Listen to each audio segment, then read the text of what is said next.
ini dengan hamba Allah dari Magelang. Dengan hamba Allah dari Magelang. Baik, silahkan bersolat terlebih dahulu. Ini saya tadi sudah mengirim SMS dan WA. Apakah mungkin bisa dibaca atau saya langsung ya? Boleh langsung, karena kalau sudah banyak karena WhatsApp takut tidak kebaca, sudah terlanjur masuk, maka langsung silakan bertanya. Masalah pribadi. Oh ya, baik. Yang penting bukan masalah aib ya. Baik, silakan bersolat terlebih dahulu. Ya, assalamualaikum Televisinya dimatikan, dikecilkan dulu. Semoga Televisinya Buya dikecilkan dan dulu, enggak?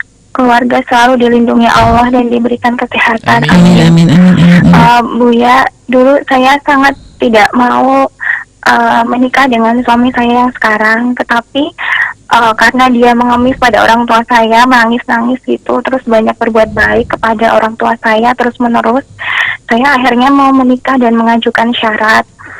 Nah, sebelum akad suami saya berjanji dengan nama Allah di depan saya dan orang tua saya bahwa dia akan memenuhi syarat tersebut. Tetapi setelah menikah, suami saya mengingkari janjinya. Apa syaratnya? Zalim kepada orang tua saya dan memenuhi nafkah lahir maupun batin itu sesuka hatinya. Bahkan saya waktu hamil 9 bulan itu tidak diberi nafkah. Nah, kemudian dia juga sering berbohong. Salah satunya menggunakan uang mahar saya tanpa pengetahuan saya. Nah, ada banyak hal lain yang membuat saya itu tidak bisa percaya lagi pada suami saya, dan saya juga sudah tidak tahan dengannya dan juga keluarganya. Tetapi saya sudah memiliki 1 anak, Buya. Nah, saya sering berpikir saya harus mempertahankan ini demi anak, tapi saya juga merasa ini berat sekali. Bagaimana menurut Buya ya? Baik, permasalahan semacam ini kami tidak boleh mendengar dari satu pihak. Artinya kami pun juga harus mendengar dari pihak suami tentang kebenaran yang Anda sampaikan. Kan seperti itu. Cuman kalau seandainya urusan Anda dengan Allah, urusan Anda dengan Allah, kalau yang Anda sampaikan adalah benar, yang pertama tentunya begini loh ya, syarat yang Anda sampaikan kalau itu beban kepada suami, jika setelah menjadi suami, maka hendaknya syarat itu bisa saja kita runtuhkan kalau tidak merugikan kita. Misalnya syaratnya nanti tolong belikan ini. Kalau sudah menjadi suami kan suami, jadi bisa saja kita maafkan masalah syarat itu.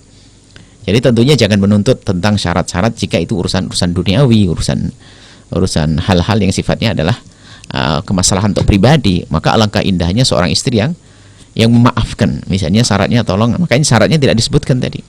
Nah, apa sih syaratnya? Kan begitu. Syaratnya benar enggak?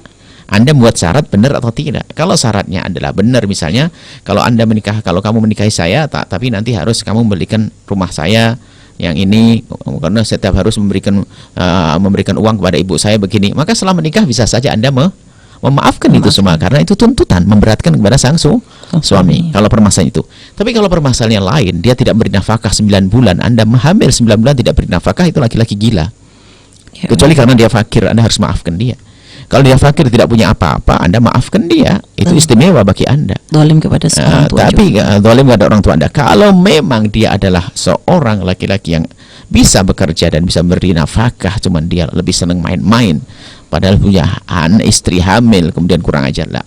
Kalau begitu, kalau seandainya seorang wanita seperti Anda ini minta cerai, sudah tidak dosa lagi. Karena apa? Itu keterlaluan, suami tidak beri nafkah, itu gila. Nggak benar yang demikian itu, bukan dalam syariat semacam itu. Kecuali suami Anda memang bekerja bangkrut, nggak bisa bekerja. Banyak kisah wanita muliakan suaminya yang tidak bisa bekerja, banyak.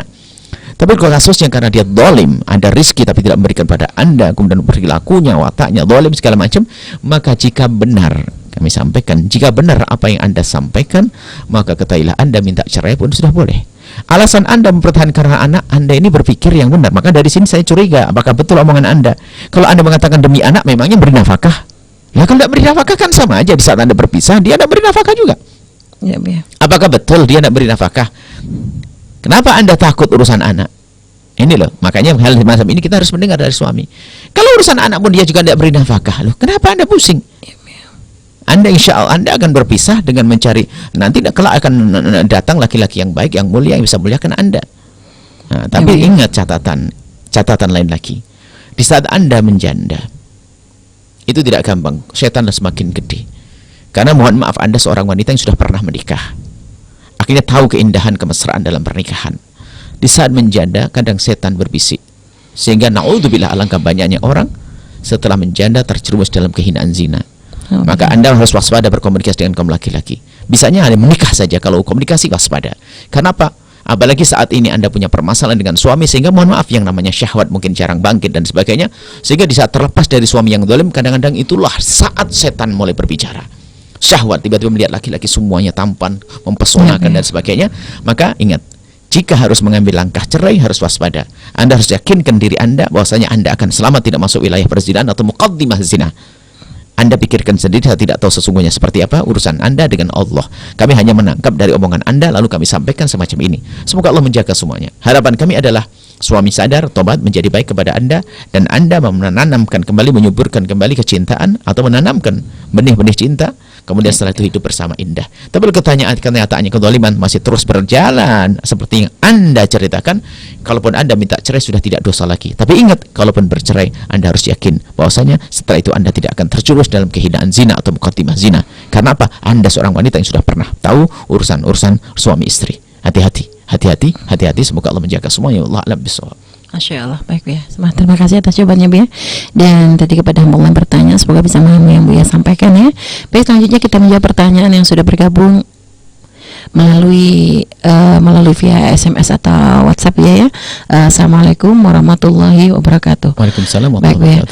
Ini ada yang bertanya, saya seorang ibu rumah tangga dengan 4 orang putri Bu ya. Tahun 2014 suami saya di PHK dari perusahaan dan sampai sekarang tidak bekerja. Setiap hari dia ke ladang cari kayu bakar dan lain-lain. Suami saya tidak mau bekerja proyek yang punya penghasilan dengan alasan nanti sholat jamaahnya terbengkalai, dan berkata bahwa tugas suami adalah bekerja bukan memberi nafkah. Sedangkan anak-anak saya butuh biaya untuk pendidikannya di pondok pesantren. Gimana sikap suami saya menurut pandangan Islam Bu ya? Baik.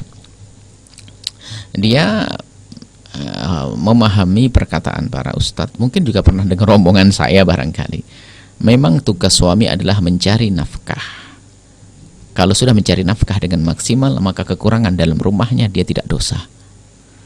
Karena sudah maksimal dalam mencarinya. Maksimal. Tapi kalau hanya bekerja saja, hanya menggugurkan saja, nggak gugur. Contohnya bekerja, sudah tahu kebutuhannya banyak, kerjanya depan, saya hanya nyangkul, nanam ketela 4 biji ketela pohon, 4 pohon ditanam, disirami setiap hari. Nah ini nggak maksimal. Loh kan saya sudah kerja, saya nggak dosa biar buat belajar. Ini namanya kurang ajar, bohongin Allah. Nggak bisa.